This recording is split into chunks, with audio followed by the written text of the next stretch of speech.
বাংলাদেশের বিপক্ষে ফিক্সিংয়ের অভিযোগ করল অস্ট্রেলিয়া। আজীবনের জন্য বিশ্বকাপ থেকে বাদ বাংলাদেশ।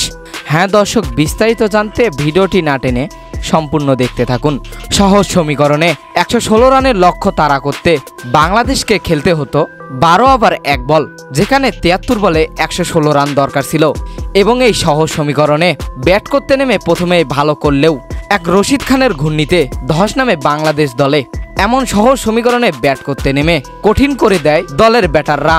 প্রথম ইনিংসে দুর্দান্ত বোলিং করে 115 রানে আটকায় আফগানদের। তবে দ্বিতীয় ইনিংসে এসে ব্যাটাররা হতাশ করল বাংলাদেশি ভক্তদের। লিটন দাস জ্বলে ওঠার দিনে 22 গজে তার সঙ্গ দিতে পারেনি সাকিব মাহমুদুল্লাহরা।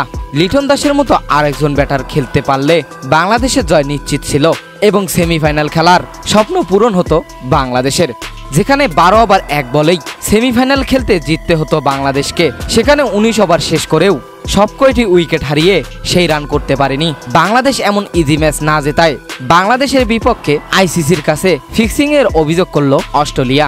এবং অস্ট্রেলিয়া বাংলাদেশের বিপক্ষে ফিক্সিংয়ের অভিযোগ তোলায় বেশ কঠিন করে দেখেছে আইসিসি। তাই তো আজীবনের জন্য বিশ্বকাপ থেকে বাদ বাংলাদেশ। তো দর্শক, বাংলাদেশের জন্য আইসিসির এমন কড়া নির্দেশ করাটা কি ঠিক হয়েছে? আইসিসির কি মনে হয় আপনাদের? জানিয়ে দিন এ বিষয়ে আপনাদের গুরুত্বপূর্ণ মতামত আমাদের ভিডিওর কমেন্ট বক্সে। ধন্যবাদ।